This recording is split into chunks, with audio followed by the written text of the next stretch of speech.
Então, eu sou o Rafael. Eu vou falar, então, como o Bruno já anunciou, vai ser uma introdução às estruturas de sentenças e palavras. Tentei fazer as duas coisas um pouco, mas para isso eu resolvi que eu vou falar de algumas coisas um pouco teóricas, vou anunciar alguns autores para vocês, de repente, já ir se acostumando com o curso de linguística que vocês vão fazer futuramente na universidade. Ou não. Eh, Então, coloquei alguns conteúdos, vou falar do que é língua, basicamente de um conceito de língua.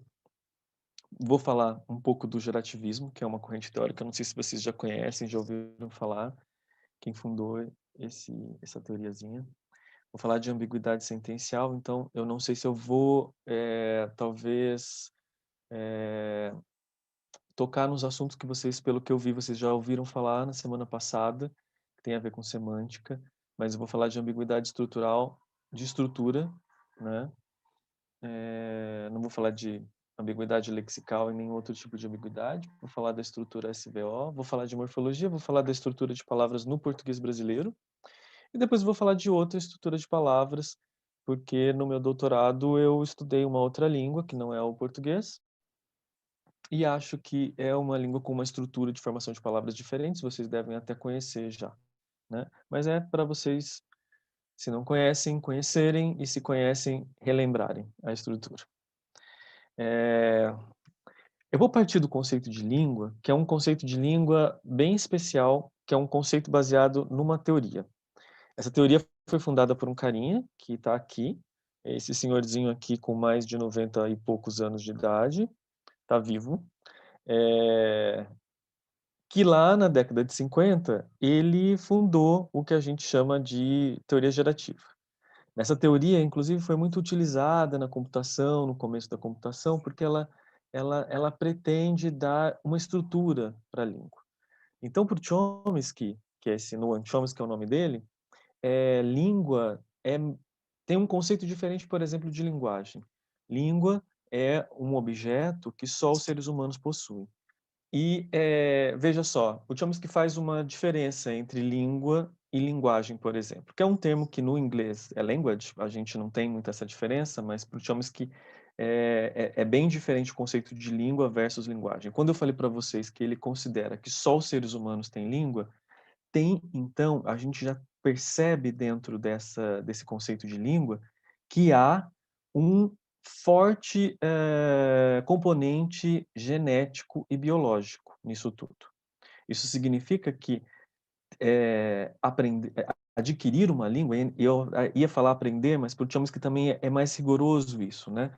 Quando o Chomsky diz que fala sobre língua, a língua que nós temos, na verdade ele está falando em processo de aquisição e não de aprendizagem de uma língua que é a língua nativa, por exemplo, que acho que todo mundo, não sei, mas minha língua nativa é o português, acredito que na maioria de vocês também. Mas é possível que, por exemplo, você tenha estado ou adquirido estado em contato com, enquanto criança, com uma outra língua, por exemplo, né?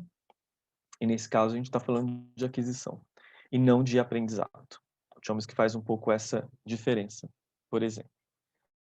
É, Além disso, para os gerativistas, então, é uma dotação genética, né, os seres humanos. Os seres humanos já nascem predispostos a adquirir uma ou várias línguas, né? Não é uma ideia nova, porque o Saussure já considerava que as línguas eram dotações humanas. O próprio Saussure, de alguma maneira, fala sobre faculdade da linguagem, que é um conceito que o gerativismo utiliza bastante. E estou falando tudo isso porque é importante a gente entender essa questão da língua quanto algo que a gente adquire e que vai formar, enquanto nós passamos por esse processo de aquisição, o que é o conhecimento linguístico, que é um conhecimento que só os falantes nativos de uma determinada língua, né, ou de várias línguas, possuem, é, e é uma capacidade específica, né, de domínio da própria língua. E a gente, segundo o Chomsky, faz parte dessa dotação genética o fato da gente possuir como se fosse um chamado órgão da linguagem. Esse órgão da linguagem, ele chama de faculdade da linguagem. Mas é isso. Um dos conceitos fundamentais para essa teoria é o fato de que, ao nascermos, se somos humanos, então nós somos dotados de uma faculdade da linguagem, né? Essa faculdade da linguagem é, digamos, o mecanismo responsável por adquirirmos uma língua, certo? É claro que não basta você nascer humano com uma faculdade da linguagem. O Chomsky vai dizer que, além disso, é importantíssimo você ter contato com uma língua que vai ser os inputs, né? Os inputs são os dados externos que vão chegar, né?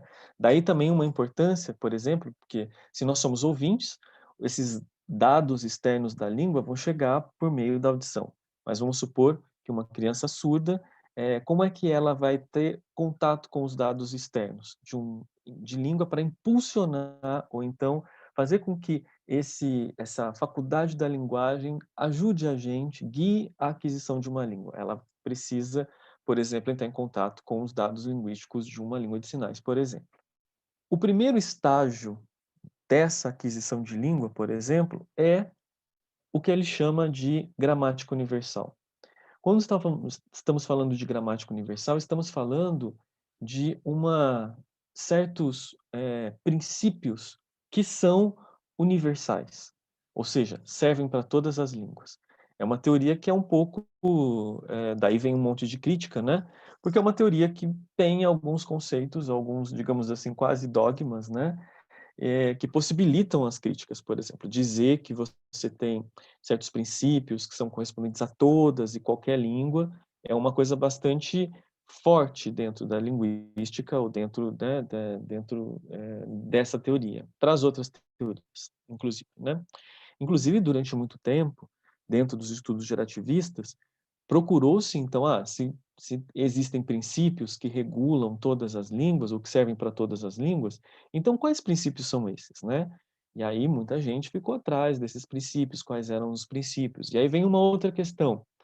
Se as línguas têm princípios que são comuns, como é que então se dá a diferença entre as línguas? Essa era uma outra questão. Então, surgem dois conceitos. O conceito de princípios, que são universais, que são, né, capacidades mais universais, mais gerais, né? E os parâmetros, que são elementos ou são propriedades mais específicas de cada uma das línguas. Então, dentro de certos princípios, há certos parâmetros que diferenciam uma língua da outra, por exemplo, né? Para ajudar a entender um pouco esse conceito de gramática universal ou de faculdade da linguagem, né, que seria um órgão de, da faculdade da nossa mente e cérebro responsável por adquirir uma língua, há um conceito, por exemplo, chamado de pobreza de estímulo, né, que é pensarmos, por exemplo, que uma criança, ao adquirir uma língua, chega a ela certos dados linguísticos que não são exatamente dados totalmente prontos, né? Se vocês perceberem, por exemplo, o que eles chamam de maternalês, a maternalês seria o nome dado, por exemplo, à língua que os pais, ou principalmente a mãe, se comunica com a criança, né? É uma língua totalmente quebrada, as palavras elas não chegam às vezes inteiras, as frases não chegam totalmente prontas, né? Ou seja, mesmo com esses dados linguísticos que chegam à criança, a criança consegue adquirir uma língua muito rapidamente, né? Pensamos que aos 9 meses uma criança ela já começa a falar, aos 2 anos ela já fala bastante e aos 3 anos ela não para de falar, né? Os pais mandam a criança, olha, não tem como ficar um pouquinho, né, caladinha, né? Já ninguém está aguentando de tanta pergunta, aos 4, 5 anos e assim vai, né? Existe, segundo os estudiosos, um certo processo nessa aquisição de língua, né? Um processo, esse processo ele tem digamos assim, um máximo assim para alguns estudiosos até os 7, 8 anos de idade, para outros vai até a adolescência, para outros há um fechamento dessa faculdade da linguagem, de modo que é muito mais difícil aprender uma língua quando você está mais velho do que quando você é criança, né? Por conta desse fator que a faculdade da linguagem possui, né? Para dar um exemplo aqui de vocês de princípios e parâmetros, eu resolvi aqui só para um esquema para lembrar então. Estágio inicial da faculdade da linguagem é a gramática universal. A criança tem contato com os dados linguísticos do ambiente, da língua que ela está, pode ser mais de uma língua, por exemplo, e então ela vai criar o que é chamado de fato de língua, que é uma gramática interna, é o que o Chomsky chama de língua interna, né? Esse conceito de língua interna. Por que eu estou falando tudo isso? Porque nessa língua interna estarão as estruturas daquela língua que o falante está adquirindo, por exemplo, né? Então, lá nesses dados dessa língua interna vão estar algumas propriedades para dizer, por exemplo, no português nós temos uma certa ordem preferencial, que é uma ordem padrão do português, por exemplo, sujeito, verbo, objeto. Mas em outras línguas como o japonês, essa ordem é diferente. Outras línguas como, enfim, o caritiana, que é uma língua também aqui falada no Brasil, essa ordem ela tem uma certa diferença, ela permite fazer outras ordens, né? Ela permite a concatenação diferente dos constituintes dentro de uma sentença, por exemplo, né? Então, os princípios estão presentes na faculdade da linguagem, estão presentes na gramática universal, e os parâmetros eles são adquiridos por meio do contato proveniente de uma comunidade de fala lá, tá? Então, os parâmetros são variáveis, né? Aqui só para vocês terem uma ideia de um princípio, né? É um princípio para o gerativismo que toda sentença tem sujeito. Aquele sujeito é aquele conceito mesmo gramatical de sujeito, né? O que muda então nas línguas? É como o sujeito vai aparecer nas sentenças. Há línguas em que que essa posição de sujeito das sentenças pode ser apagada, por exemplo, né? E há diferenças em como as línguas se comportam, né, diante desse parâmetro. Vamos supor, por exemplo, aqui trouxe duas línguas que são, para quem estuda sintaxe, é bem comum, né? Italiano, por exemplo, em que você tem uma sentença como Paolo ha detto che lui viaggerà. Então, o que está...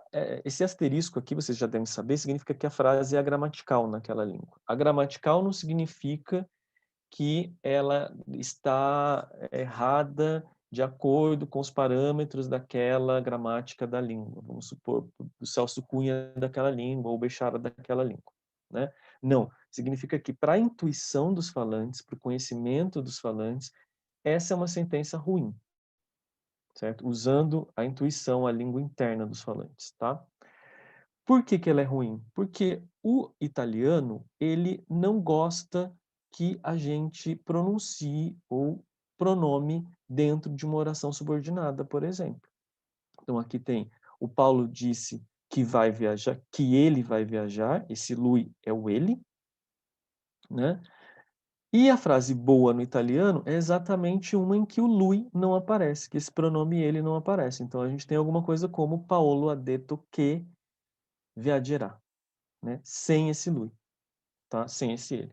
Veja que, então, o italiano está dentro de uma porção de línguas, né, que permite o apagamento do sujeito. É um grupo de línguas que é inverso ao grupo de línguas, por exemplo, do inglês, que é uma língua que a gente conhece mais, né? O que acontece no inglês? No inglês, os falantes nativos vão preferir que o pronome, o ele, no caso, seja pronunciado na sentença. Então, aqui a gente tem o he e o travel, a gente tem o he, que é pronunciado no inglês. E uma frase, né, pior no inglês seria uma em que o he ele não é pronunciado, certo? Tudo bem até aqui? Bom, e aí como é que se comporta o português? Essa é uma questão interessante. Eu trouxe essas duas sentenças aqui para vocês já testarem o conhecimento linguístico, esse conhecimento interno, inato, que são os falantes do português que têm da sua própria língua, né? Então eu trouxe essas duas frases para vocês perceberem se elas são frases boas ou se são frases ruins no português brasileiro, de modo especial, né? Porque no português europeu a gente teria outras intuições sobre um falante do português europeu teria uma outra intuição, por exemplo, dessas duas sentenças. Vamos supor a primeira sentença. É boa para vocês? O Paulo disse que ele vai viajar? O que vocês acham? Tá normal, sim, idem, eu falaria vai ir viajar. Ah, isso é um ponto, né? Mas, assim, Vinícius, vamos não prestar atenção nessa variação só do... Porque eu poderia dizer também, Paulo disse que viajará, por exemplo, né, no futuro, ou vai ir viajar. Mas a questão aqui, ela não é a questão muito do verbo, se é ir, vai viajar, se é viajará, ou se vai ir viajar, alguma coisa assim. Tem a ver com essa questão aqui que eu acho que a Manuela colocou, que talvez ela seja um pouco ambígua. Por que que ela poderia ser um pouco ambígua? Porque se eu perguntar, por exemplo, olha, quem disse que vai viajar? Eu posso, se eu olhar para essa sentença assim, eu posso pensar que o Paulo disse que ele, o próprio Paulo, vai viajar, ou esse ele retoma alguém que está fora da sentença, no contexto. Vamos dizer assim, olha, eu estou conversando com o Paulo sobre o Pedro, e o Paulo disse assim, e conto para Maria, o Paulo disse que ele vai viajar. Eu não sei exatamente se esse ele se refere, e aí buscando um pouco talvez da aula que vocês já tiveram, né? De semântica. Se esse ele está ligado a Paulo, ou, por exemplo, está ligado ao Pedro, ou ao Francisco, ou ao João, por exemplo, né? Mas o que dá para perceber, e o que vocês acham da segunda sentença, né? Deixa eu ver aqui. Para mim parece que o Paulo e ele não são a mesma pessoa. Exatamente. Como é que você sabe isso, né? Vocês já tiveram aula e vocês já sabem que, por exemplo, no português já ouviram essas duas frases e sabem que deve ser assim que deve ser interpretado. Na verdade, a gente sabe dessas interpretações por causa da nossa intuição do falante. É aquilo que eu vinha falando para vocês, né? Existe uma gramática interna que é um sistema com certos padrões, que na verdade é o sistema da nossa língua, que nos permite interpretar essas sentenças de duas maneiras. Veja que, contrariamente ao italiano, que você tinha somente uma frase boa se você retirasse o pronome, e no inglês você tinha uma frase boa se você colocasse o pronome nessa segunda sentença, na sentença encaixada, ou seja, na sentença subordinada, que ele vai viajar. No português, parece que as duas sentenças são boas, né? Eu posso tanto dizer, Paulo disse que ele vai viajar, ou então Paulo disse que vai viajar. A diferença é que a segunda, ela só vai ter como interpretação de, se eu perguntar quem disse que vai viajar, o Paulo. Não vai poder ser um João, um Francisco, um Pedro, ou alguma coisa assim, não é? É, o Pedro está dizendo aqui que, no caso do inglês, daria para suprimir o that. Exatamente. Pode ser também. Mas eu não queria pegar as outras opções das sentenças, mas só para vocês pensarem nesse parâmetrozinho né, nesse princípio de que toda sentença tem sujeito e de que como é que ocorre dentro desse princípio algumas diferenças entre as línguas, ou seja, línguas que apresentam o sujeito, né, fonologicamente, e outras que não. E o português, que vai ser um problema para essa teoria, porque o português vai dizer, olha, no português eu posso tanto ter o pronome realizado quanto o pronome não realizado e existe uma diferença de interpretação dentro da sentença, certo? Bom, como é que então as línguas fazem certas combinações? Como é que a gente partiria para fazer uma análise da estrutura da língua, né? Aqui tem uma autora que vai dizer, por exemplo, que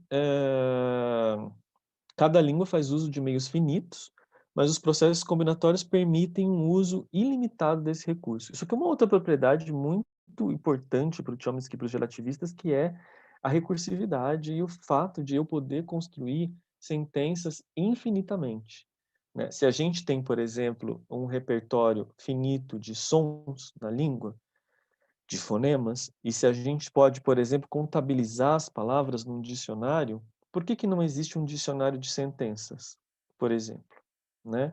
Por causa de um fato que é o fato de que eu posso criar sentenças infinitamente, novas sentenças. Até o fim da minha vida eu posso criar sentenças ou formar sentenças que eu nunca ouvi antes, né?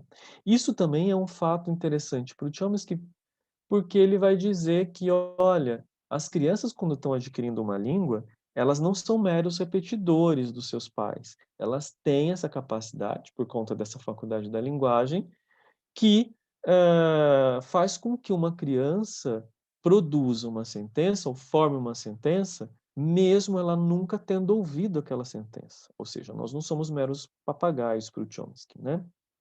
Nós não estamos repetindo apenas.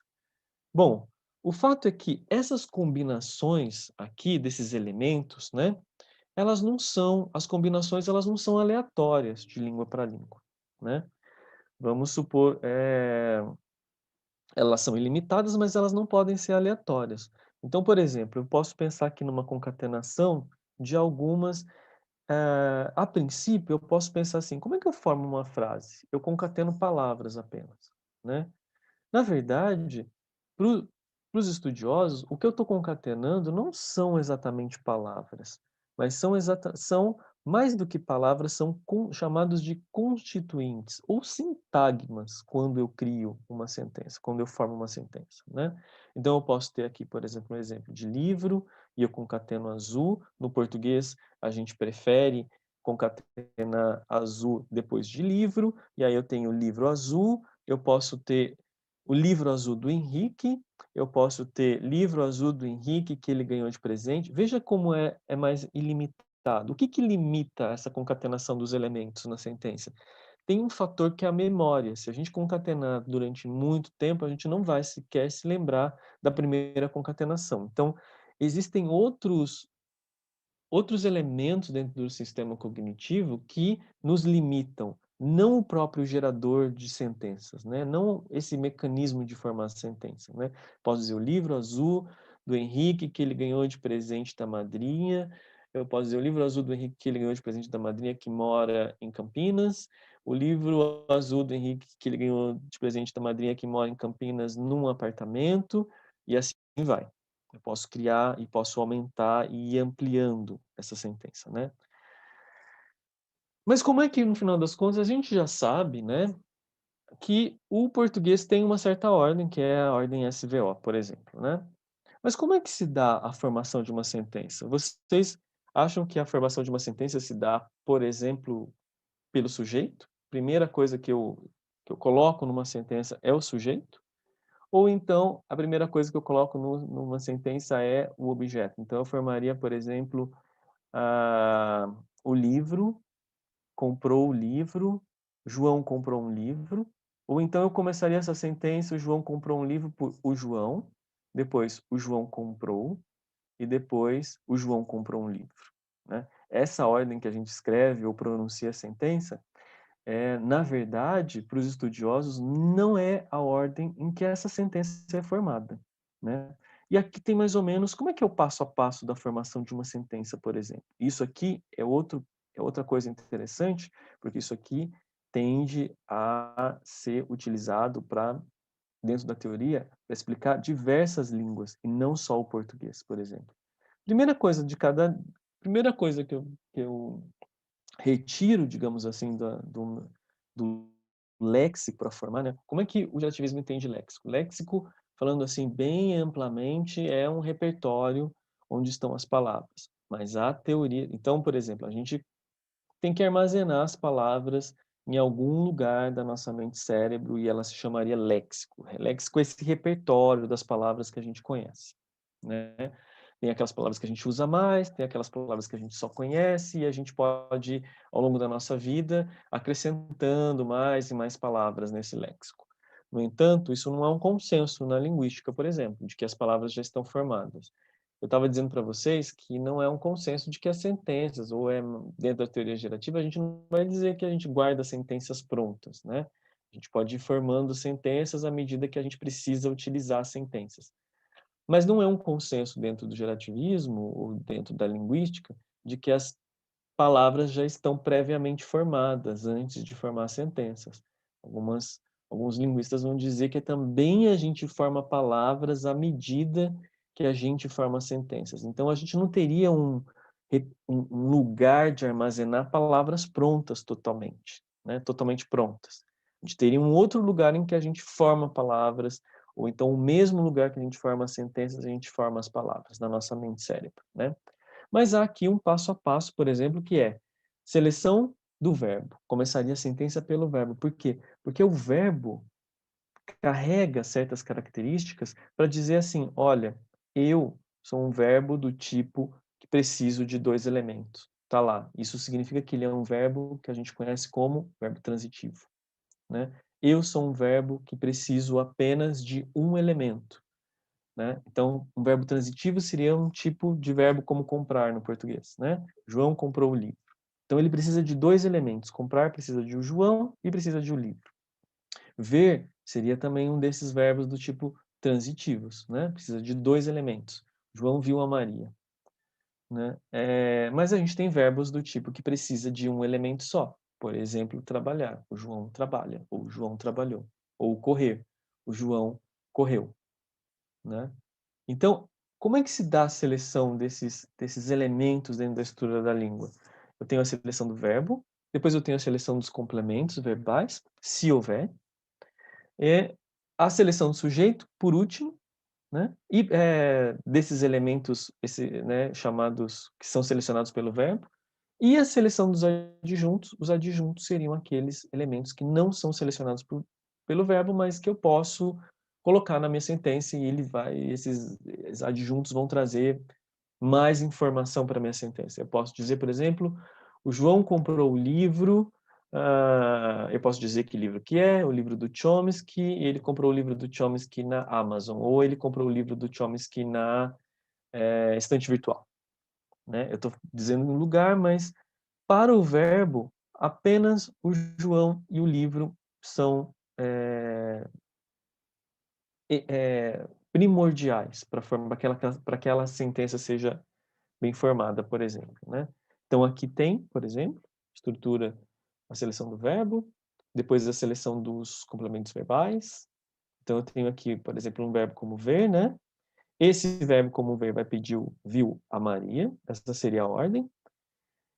E por que seria essa ordem? Porque a gente tem coisas chamadas, essas são expressões idiomáticas na língua, né? Que vão dizer assim, olha, quando eu concateno o verbo a um objeto ou a um complemento, como a gente está chamando, a gente já pode ter, por exemplo, uma interpretação possível, né? Quando eu estou dizendo, por exemplo, o vizinho quebrou o galho, o que vocês acham dessa sentença? Ele pode ter ido lá e literalmente quebrado o galho. Tinha um galho lá, estava passando, foi lá, quebrou o galho. Mas o que mais pode? Como é que isso pode ser interpretado também? Que ele ajudou. Veja só, então, o que a gente tem aqui é que onde está o sentido de ajudou? O sentido de ajudou, ajuda, está exatamente nessa concatenação entre o verbo e o complemento. E isso faz parte da estrutura da língua. Essa concatenação, né, quando eu junto o verbo mais o complemento, eu posso criar um espaço, um domínio de interpretação de sentenças. Então, se vocês pensarem nas expressões idiomáticas mais conhecidas, elas costumam ser formadas pela concatenação do verbo mais o complemento. Isso é um argumento para dizer que o sujeito, por exemplo, aqui nessa frase em A, o vizinho, ou o professor, ou o vendedor, eles são concatenados na oração posteriormente. Então, por quê? Porque eles não vão mudar mais o sentido. Pelo contrário, dependendo da interpretação que eu tenho entre o verbo e o complemento, eu posso inclusive mudar a interpretação do sujeito, né? Vamos dizer, por exemplo, que o João pegou uma xícara. Nessa sentença, por exemplo, João pegou uma xícara, o João foi lá e pegou a xícara, ele é o agente, né? Semanticamente, ele é chamado de agente. Mas, se eu tiver, por exemplo, o João pegou uma gripe, qual que é a interpretação agora do João? Ele continua sendo o agente ou ele está ali, na verdade, sofrendo alguma coisa, né? Sofrendo por causa da gripe. Ele está sofrendo, ele não é mais o agente, né? Eu posso ainda criar uma expressão idiomática, que eu não sei se vocês conhecem, mas é pegar no batente. João pegou no batente. Ele pode literalmente pegar no batente, que é aquele pedacinho da porta, né? Que tem ali de madeira. Algumas portas têm. Ou significa, por exemplo, que ele foi trabalhar, que ele trabalha, né? Pegou no batente, por exemplo. Quer dizer, dependendo da interpretação que eu tenho entre a junção do verbo mais o complemento, eu posso, inclusive, interpretar o sujeito de modo separado. E aqui tem outras expressões, né? Como a vaca foi para o brejo. A gente pode pensar, em princípio, que a vaca faz parte da expressão idiomática, mas se a gente for pensar, refletir sobre essa sentença, a gente vai perceber que, na verdade, de novo, a gente tem uma concatenação mais interna que o sujeito não faz parte, porque a banda larga pode ir para o brejo, o meu computador pode ir para o brejo, a minha nota da prova pode ir para o brejo, e coisas desse tipo, né? Veja que, então, o sujeito, teoricamente, não faz parte dessa primeira concatenação, né? O sujeito, ele vai ser concatenado depois. E há muitas estruturas, que eu trouxe só para a gente olhar rapidinho, para ilustrar. O Pato tem uma música do Chico Buarque que expressa bem essa concatenação, né? Do verbo mais o complemento. Debulhar o trigo, forjar, no tri... forjar o milagre do pão, descer para a cana, recolher a garapa, roubar a doçura do mel. E ali, o que está ali, ó, roubar da cana a doçura do mel, tem algumas coisas ali, né? No meio, que a gente... Mas só para chamar a atenção do verbo mais o complemento, né? Primeiro e antes. E aí, depois, a seleção, terceiro passo, seleção do sujeito. E aí a gente tem o João, por exemplo, né? Viu a Maria, vocês percebem que está num lugar mais ali embaixo, mais interno. Depois o João. E eu posso ainda colocar outros sintagmas, como adjuntos, por exemplo. Ontem, o João viu a Maria. As orações, então, elas não são formadas apenas pela concatenação de palavras, né? As orações são formadas por esses constituintes, que aqui temos o viu, um constituinte, a Maria, viu a Maria, forma um outro constituinte, o João, ontem. Se a gente reparar, cada nó, cada terminação dessa estrutura aqui forma um constituinte, né? Então eu tenho viu, um constituinte, a Maria, um outro constituinte, viu a Maria, um outro constituinte, João, um outro constituinte, e João viu a Maria, outro constituinte. Ontem, outro constituinte. Ontem o João viu a Maria, né? Seria um grande constituinte, que aí, no caso, é um constituinte que se iguala à sentença inteira, por exemplo. Eu acho que estou aqui no chat, né? No caso, a Eliandra falou que, às vezes, Eliandra, a interpretação dessas sentenças, dessas expressões idiomáticas é tão do nosso conhecimento de mundo que a interpretação não literal é aquela que vem primeiro, né? Antes mesmo da interpretação literal, né? Por exemplo, uma outra expressão interessante é o João chutou o balde. Né, a gente pode, a interpretação que vem primeiro pode ser assim, ele chutou o balde, ele desistiu, né? Mas ele também pode existir uma situação que ele está passando, o João chutou o balde e machucou o pé, né? Por causa disso. E aí a gente tem uma interpretação.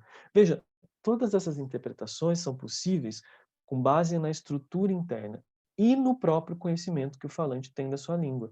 Só nós, falantes, né, nativos que adquirimos uma língua na infância, temos uma certa facilidade de entender e interpretar essas estruturas, né? E aí, pensando ainda nessas estruturas internas da língua, eu trouxe algumas sentenças aqui ambíguas, né? Por quê? Porque a gente pode pensar que essa ambiguidade que as sentenças, né, que tem nas sentenças, elas são aleatórias. E, na verdade, uma das coisas que eu gostaria que vocês compreendessem é que dentro desse arranjo da língua, né? Estou falando aqui em especial do português, mas isso serve para outras línguas, nada é aleatório. Então, mesmo a ambiguidade, é possível eu criar uma regra de como elas são criadas. Isso é importante porque, num texto que eu estou escrevendo, por exemplo, eu posso evitar essas ambiguidades. Espera-se que eu não crie que eu, sendo um redator de jornal, um jornalista, eu não crie sentenças ambíguas de manchete para que elas não tenham, assim, criem polêmicas ou coisas desse tipo. Eu vou mostrar para vocês um exemplo. Então aqui, por exemplo, que são essas sentenças são clássicas, primeiro ano de letras, né? O João viu a menina com binóculo. Como é que vocês interpretam isso? O que é interessante aqui é que, supostamente, a gente tem a mesma estrutura, né? Porque a gente tem, assim, a concatenação dos sons, a gente tem uma coisa superficial que é a mesma, né? O João viu a menina com o binóculo. Mas a interpretação que está por trás dessa estrutura, ela é diferente. Por quê? Porque, na verdade, essa estrutura que eu estou pronunciando aqui superficialmente, ela tem, né, essa sentença, desculpa, que eu estou pronunciando aqui superficialmente, ela tem duas estruturas.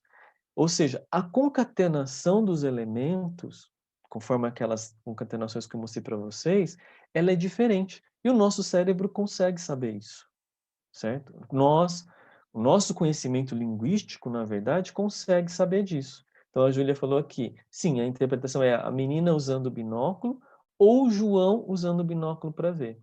O Zeca falou também, o João estava com o binóculo ou a menina. Então existe um jeito de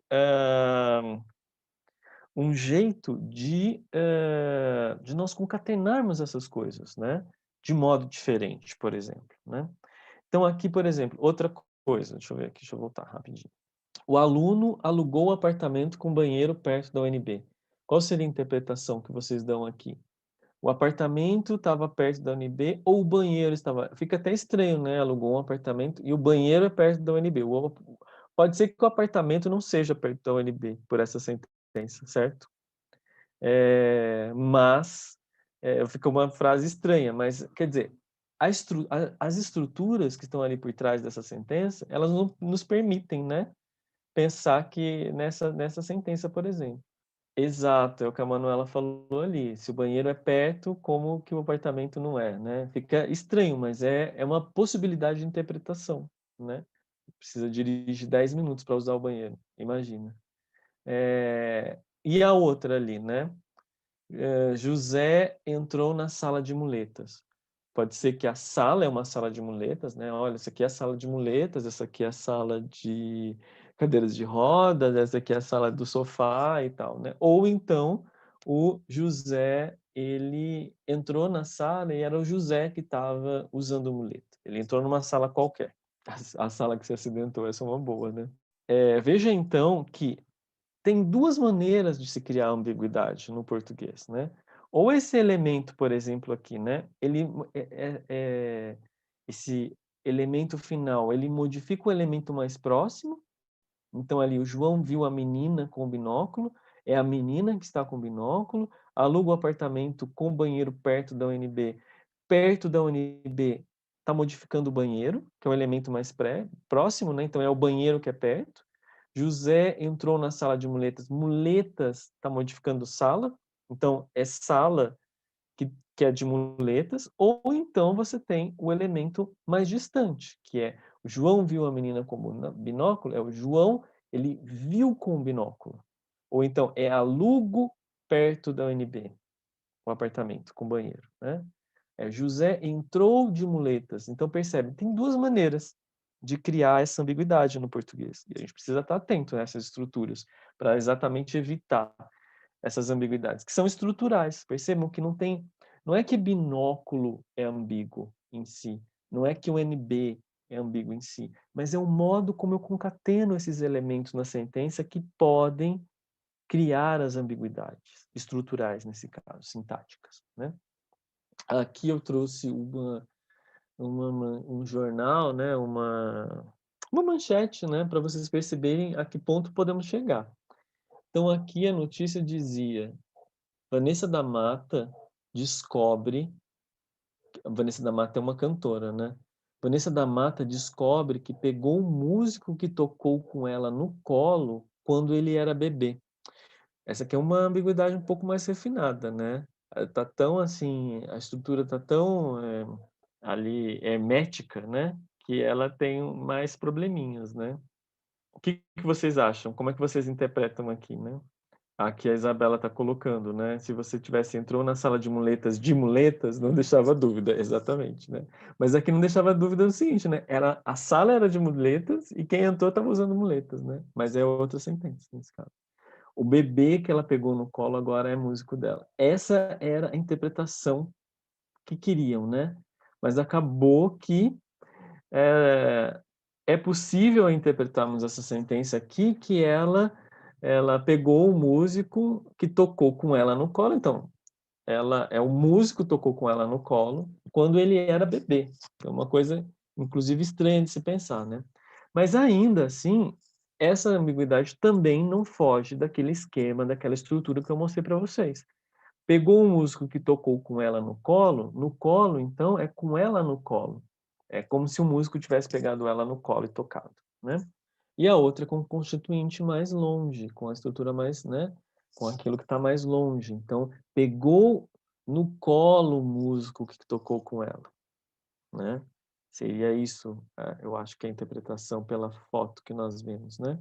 Tentei falar aqui rapidamente e eu acho que eu tô, assim, falando já muito, porque eu gostaria ainda de falar, mas eu vou falar um pouco mais rapidamente do que essa parte que eu fui para sentar, se eu acho que eu falo uns 10 minutos. Não, acho que enquanto o pessoal estiver curtindo, pode seguir. Ah, legal. Então vamos até às 3 da manhã, né, tranquilamente. É melhor eles não curtirem muito. A gente vai ficar aqui. Gente, então, falei de estrutura sintática para vocês terem em mente que as sentenças superficialmente podem possuir mais de uma estrutura, mesmo, né, em línguas que têm uma estrutura padrão, mais padrão, como o português. Claro que o português tem outras estruturas além de SVO, né, mas existe uma estrutura padrão no português que é essa SVO. As palavras também a concatenação ali para eu formar palavras, né, entre raízes e morfemas, por exemplo, ou raízes e sufixos, elas também não são aleatória. Essa combinação não é aleatória. E ela também essa concatenação também faz parte de um conhecimento linguístico que nós adquirimos quando crianças, né. Então as crianças, durante a fase de aquisição, também usam o seu conhecimento linguístico, por exemplo, para formar novas palavras. Então vamos pensar, por exemplo, as crianças que estão adquirindo no português os morfemas eiro, eira, né. Aqui tem uns dados muito interessantes de crianças quando estão adquirindo uma língua e que elas formam palavras que depois, veja, os adultos não falam essas palavras, de modo que elas criam com base no sistema que elas estão adquirindo, né. Então uma criança ali, isso aqui é quando tem esse 4.2 aqui, significa que é um dado de uma criança L, claro que não se diz o nome, né, isso aqui é tudo anônimo, aos 4 anos e 2 meses, por exemplo. Esse J estava com 3 anos, 11 meses, 10 dias, quando esse dado foi descrito, né. Outro, 4 anos e 5 meses, 17 dias. 4 anos, 11 meses, 19 dias. 5 anos, 2 meses. Isso aqui para mostrar que mesmo as crianças, elas utilizam o conhecimento linguístico dentro de uma estrutura morfológica previsível, padrão da sua língua. Então, as palavras também têm uma estrutura morfológica interna. Elas não devem ser vistas apenas como blocos ou como palavras inteiras, né.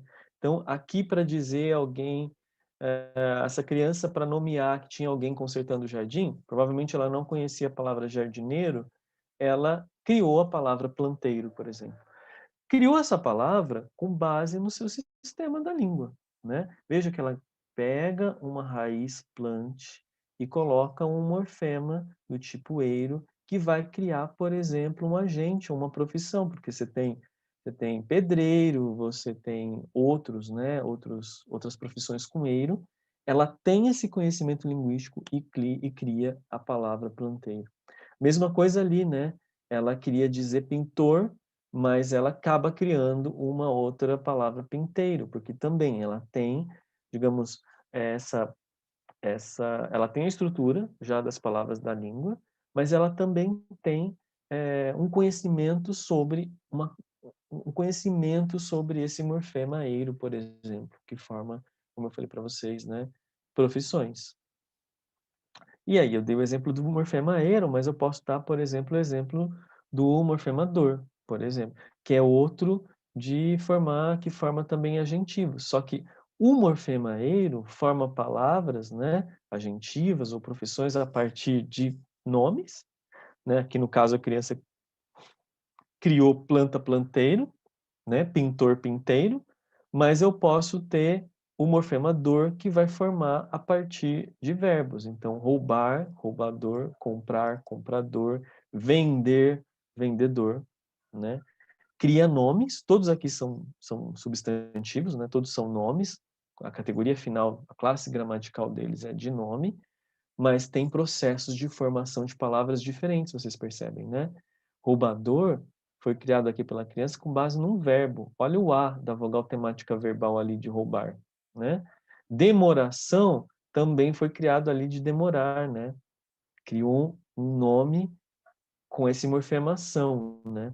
E choramento, mesma coisa, criou um nome a partir do verbo chorar com esse sufixo mento, né? Isso aqui tudo para dizer que as crianças têm uma questão de criatividade, né, de criação de palavras, mas dentro de um conhecimento linguístico, né, dos processos de formação de palavras dentro de uma estrutura morfológica. Ela não foge da estrutura morfológica, ela sabe distinguir, por exemplo, o que é um prefixo de um sufixo e onde cada um desses elementos se concatenam ali dentro da estrutura, né?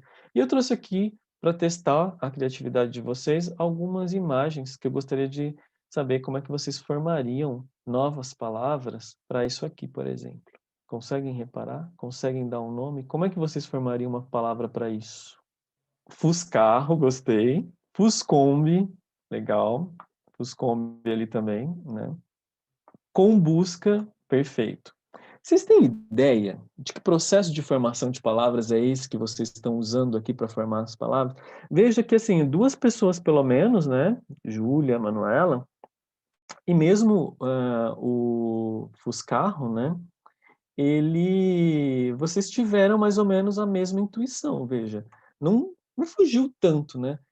E todos vocês usaram o mesmo processo de formação de palavras para nomear essas coisas. Vocês sabem que processo de formação de palavras é esse? É um processo que está super, assim, é muito contemporâneo, né? A gente usa demais esse processo de formação de palavras.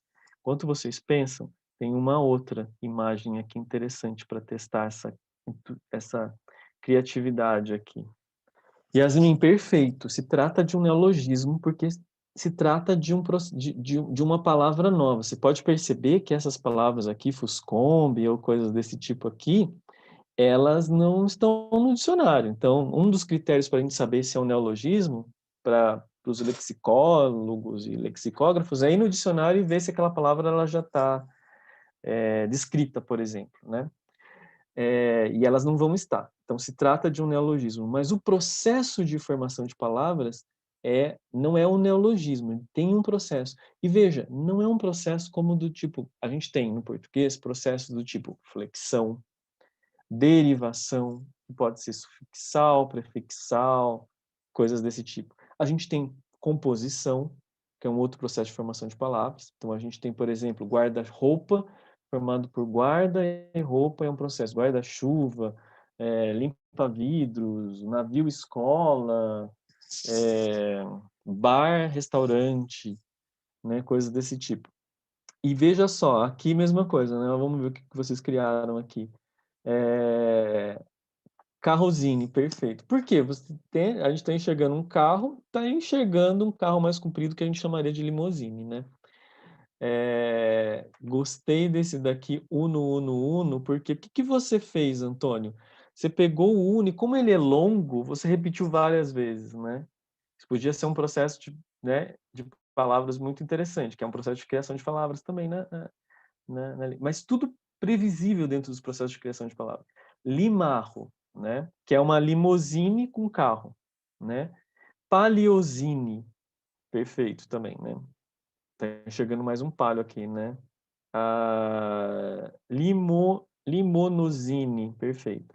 Veja que por mais aleatório que possa parecer esses processos de formação de palavras, é possível a gente prever como é que eles são criados. Isso, por exemplo, não é uma coisa que eu vou contar para vocês aqui, mas faz parte da minha atual pesquisa, que é tentar entender quais são os padrões de formação dessas palavras. E existem muitas dessas palavras no português. E elas se chamam, tem alguns nomes que as pessoas atribuem a esse processo de formação de palavras, que não é a composição simplesmente, né? Um deles é cruzamento vocabular, duas palavras se cruzando. Outros são palavra-valise, por exemplo, né? E o nome que eu dou, que a gente vê mais na literatura sobre o assunto, se chama blending, que é um processo de mescla também pode ser, né? Mas é um blending e eles formam os blends, que são essas palavras aí que a gente vive criando, né? Para várias situações, né? É, veja só, então, esse processo aqui é um processo que vocês têm palavras como, por exemplo, namorido, criado por esse processo de formação de palavras. Chafé, que é um outro que eu trouxe aqui, né? Que é... Veja que é engraçado, como é que vocês interpretam chafé? Como é que vocês diriam? Qual é o significado de chafé? É um café fraco, né? Veja que, assim, não necessariamente... A Júlia falou que é chá misturado com café, mas não necessariamente tem chá, né? Nesse chafé. É só um café, aquele café muito ralo, que ele é tão ralo que parece que tem mais água e se parece mais com chá. Veja que mesmo para a estrutura, veja então que a pessoa que criou isso, e que a gente, vamos supor que uma pessoa que tenha criado, né? Mas que agora já é de nosso conhecimento, né? Já faz parte da língua, ela, a gente nem interpreta chá ali dentro, mesmo que chá esteja totalmente visível ali dentro. Como é que a gente faz isso? Porque provavelmente a gente tenha consciência, ou melhor, que essa estrutura de formação de palavras, ela não foge muito das outras estruturas que nós temos na nossa língua. É um chá daqueles gringos, né? Momento do chá. Ou talvez um café muito forte. Fica a análise. Eu nunca vi, Zeca, ninguém dizendo que chafé, na verdade, é um café forte, né? Mas, eventualmente, podemos ter essa interpretação. Alguns podem ter essa interpretação, né? A interpretação que fica é, você fez um chafé. É um café muito ralo, muito fraco, na verdade, né? O chafé é um cafezinho água suja. Exato, exato. O Rodrigo está dizendo, blending é um fenômeno mais recente hoje em dia e os estudos é que deram atenção mais recentemente. Veja, não é um processo tão recente assim na língua. Se a gente olhar para a literatura, infelizmente eu não vou citar a Clarice Lispector, eu vou citar o Guimarães Rosa aqui agora. O Guimarães Rosa é um dos mestres da literatura em criar blends. Ele já criou isso lá na década de 40, 50 em vários livros dele, né? Então, veja, esse processo faz parte da estrutura da língua, da estrutura morfológica da língua, faz parte de um conhecimento linguístico. Mas, assim como alguns processos, eles vêm à tona, né, no nosso cotidiano, às vezes, por algum período de tempo. Então, a gente percebe, por exemplo, a criação de várias palavras por meio desse processo dos blending, blends criados a partir do processo de blending, mais recentemente, eu diria assim, 20 anos basicamente, né? 20 anos para cá. E isso não só no português, comecem a prestar. O próprio, como é que chamou, gente, aquela saída da Inglaterra? O Brexit, exato. Brexit é um blending, né? Criado no inglês. E há outros ali, né? Você tem de Brace, da Bretanha, por exemplo, e exit, de saída. Veja, então, é um processo que está em todas as línguas, mesmo em línguas que podem, aparentemente, serem um pouco diferentes das nossas. Eu vou mostrar uma língua desse tipo depois. Para falar de estrutura morfológica, a gente tem que pensar assim, mas então existe uma ordem de concatenação dos elementos, assim como existe uma ordem de concatenação dos elementos na sintaxe? Existe. Então, por exemplo, é um pouco daquilo lá, né, que a gente viu no uno, uno, uno. A gente pode repartir a palavra batata e concatenar isso de modo diferente, mas a gente não vai criar a palavra batata, né? Mas isso para a gente pensar na estrutura interna. Aqui outros memes desse tipo, né? Por que que eles geram algum tipo de... Ah, é engraçadinho, é humorístico? Porque a gente acaba desmembrando, né? Mesmo palavras que a gente não tem exatamente um morfema. Mas a gente consegue desmembrar as palavras, né? Em vários pedacinhos, né? Tem um suíno, tem um suvino, tem um surrino, tem um subino, né? Mas, de modo geral, a estrutura das palavras do português segue esse padrão aqui que nós vemos, né? A gente então tem, numa primeira posição, o prefixo, numa outra posição, a raiz, então o prefixo é aquilo que vem antes da raiz, uma vogal temática nominal, uma vogal, um sufixo de adjetivador, né, de adjetivos, um sufixo verbal, uma vogal temática verbal, você pode ter eventualmente um sufixo de infinitivo, depois um sufixo adjetival e um sufixo nominal, por exemplo. O interessante, por exemplo, vamos pensar aqui numa palavra como desglobalização. Quando a gente olha para essa estrutura, a gente consegue ver, por exemplo, as diversas fases que essa palavra já teve na vida dela. Então a gente pode pensar que, olha, então primeiro surgiu uma palavra como global, depois algo que é globalizar, esse is aqui está no lugar do sufixo verbalizador, então global, né? Olhando isso aqui, global é só um adjetivo. Depois a gente tem um sufixo verbalizador, que criou globalizar. Olha a vogal temática aqui, verbal, né? Em português a gente tem a, é, o, por exemplo, i, né? E depois, olha, um sufixo nominalizador do tipo são. Eu posso ter globalização formado. E depois eu posso colocar ainda um prefixo, desglobalização. Por exemplo, um processo em que não há uma globalização, né? Há, por exemplo, um processo reverso ao de globalizar, por exemplo, né? Mas veja, eu não tenho alguma coisa que é globação isa, por exemplo. Essa ordem não é uma ordem possível na hora de concatenação desses elementos dentro da estrutura da palavra, percebem? Outro exemplo, transformabilidade. Agora, eu dei um exemplo aqui de um sufixo adjetivador. Eu posso dizer que, por exemplo, eu tenho uma formável. Esse bil aqui é muito interessante, viu? Porque ele, na verdade, pessoal, é um alomorfe, é o mesmo, significa que é o mesmo morfema, é igual, de igual valor do morfema vel em português. Então, vel e bil, vel acontece quando ele está no final da palavra.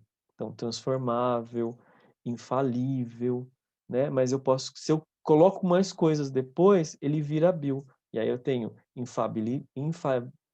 infalibilidade ou transformabilidade, não transformável, né? Coisas desse tipo. Bom, com essa estruturazinha aqui, a gente consegue prever várias coisas e várias etapas. A gente consegue descobrir, por exemplo, qual que é a classe das palavras. Porque se eu tenho um sufixo nominalizador, eu sei que aquela palavra é um nome, ou, como a gente vê na gramática, é um substantivo. Mas eu consigo prever que aquela palavra, por exemplo, transformabilidade, ela antes foi um adjetivo, ela já foi verbo, né? Tem uma vogal temática verbal, foi adjetivo e depois ela passou a ser nome, por exemplo, né? Aqui dá para ver melhor. Globo é um nome. Global, olha, tem uma posição aqui para adjetivo, né? Esse ao ou só o L, depende de como eu estou entendendo essa estrutura aqui, né? Globalizar, por exemplo, né? Olha, sufixo verbal, vogal temática verbal e depois um infinitivo. Globalização, finalmente, que é transformando, olha, o são é esse morfema que está transformando o verbo globalizar num nome, por exemplo. Tá? Bom, agora, já não terminei. Esse processo aqui que eu mostrei para vocês no português, de formar essas palavrinhas aqui, vocês percebem que é um processo linear, né? É um depois do outro. Eu vou concatenando um pedacinho da palavra, um morfema, uma peça morfológica depois da outra. Então, A maior parte das formações, os processos de formação de palavras no português são assim, são lineares, são chamados concatenativos, né? Apesar de que eu mostrei para vocês aqui um antes, né? Esse daqui, dos blends, que não é exatamente concatenativo, né? Nesse sentido, há uma perda de elementos, a gente pode dizer que é um truncamento, há uma sobreposição de sílabas, não é exatamente, né, um depois do outro. Tem um pouquinho diferente. Ou mesmo nas palavras que vocês criaram, né? Vocês fizeram algumas sobreposições de elementos. Isso é, inclusive, uma característica do blending.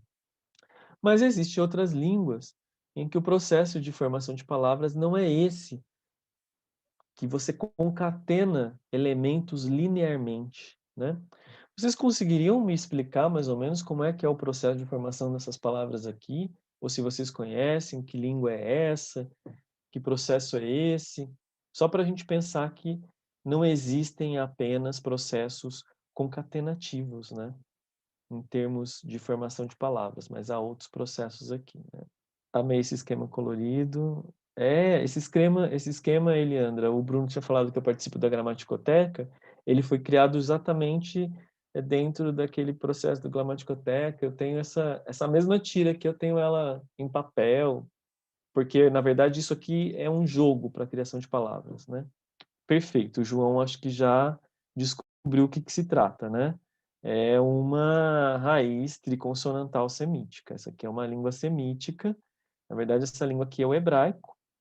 Então, esse é um sistema aqui do hebraico, que é um sistema presente em outras línguas semíticas também, em que as palavras são formadas a partir de raízes consonantais, né? Raízes consonantais e padrão vocálico, né? E existe padrão vocálico, por exemplo, para determinar a categoria do elemento. Então aqui a gente tem gadal, gidel, gidil, gadol, que é grande. Então a gente tem verbo, a gente tem adjetivo do tipo gadol, migdal, que aí você tem esse mi ali, que é um prefixo que serve para coisas concretas, por exemplo, né? Torre é alguma coisa um pouco grande, né? Cresce, tem a ver com tamanho, né? Difícil ter uma torre, chamar de torre e ser pequeno, né? Pelo menos é isso, né? Vamos tentar entrar no pensamento ali dos falantes de hebraico, né? Gidulá, que é grande, e aqui a gente já tem nome, né? Gidulá e Gidlá, né? E aí, como é que fica isso para a gente explicar esse tipo de formação de palavras? Então, eu tenho uma raiz, que aqui eu não coloquei o alfabeto hebraico, né? Mas eventualmente vocês encontram aí. Mas aí você tem uma raiz formada por essas três consoantes, G, D e L. Veja que a raiz, estou pronunciando separadamente, mas ela não é pronunciável sozinha, sem o padrão vocálico. E aí a gente tem esse Czinho dentro do padrão vocálico, é onde a consoante vai se encaixar para formar essas palavras. Então, o mesmo padrão CA, CA, C vai formar vários tipos de verbos, né? Katav, gadal, como eu coloquei aqui, né? Esse outro padrão verbal vai criar coisas que é um padrão causativo, né? Elevar, criar, cultivar, é tipo um fazer crescer, né? Esse ri, consoante, consoante e consoante, vai formar um padrão do tipo aumentar. E aí a gente tem padrões do tipo de adjetivos, do tipo gadol, ou de nomes, do tipo godel, esses que tem esse man ali no prefixo, né, que vai dar migdal. A gente imagina que a gente tem um padrão, por exemplo, que é pensar. Deixa eu ver se não é esse que eu trouxe depois. Ah, é esse que eu trouxe, então eu não vou falar sobre ele. Um que é pensar, e eu posso criar alguma coisa que é concreto, né? A partir dessa raiz que tem um conceito muito amplo, vocês percebem, né? Ao mesmo tempo que a gente percebe que tem um conceito, tem uma semântica que parece que indica algo que se eleva, que indica tamanho, que indica crescimento. E a partir dessa raiz eu crio várias outras palavras, né? Só para vocês aqui, para terminar, mais um pouquinho dessa língua aqui. Agora vocês já meio que descobriram como é que faz para enxergar a estrutura interna, né, dessas palavras aqui. Qual seria a raiz e quais seriam os padrões vocálicos, né? Aqui só tem verbo. O hebraico tem 7 padrões em que os verbos podem se encaixar. combinações de vogais e consoantes, né? Então, essa A ali é a mesma que a gente viu, né? Do Gadala ali. Mas aí a gente tem um IE ali também, né? Que é um de calcular. Outro que é com esse prefixo ri ou ru, né? Veja que nesses padrões aqui a gente tem sempre um padrão para a voz ativa e um padrão para a voz passiva. Um padrão para a voz ativa em C e o correspondente a ele na voz passiva. Um padrão na voz ativa em E e o correspondente dele na voz passiva. E em G a gente tem um padrão chamado reflexivo no hebraico. Então aqui dá para a gente ver essas combinações, tá vendo? E tal. E dá para e aí a gente tem essa letrinha aqui que a gente coloca para representar, né, para transliteração, ele na verdade tem um som de sh. E esse x tem um som de r, né? Então hashav, nirshav, rishev, rushav, né? E assim vai. E a gente pode criar uma coisa concreta, que é tipo assim, uma máquina que pensa. Como é que vocês acham que pode ser?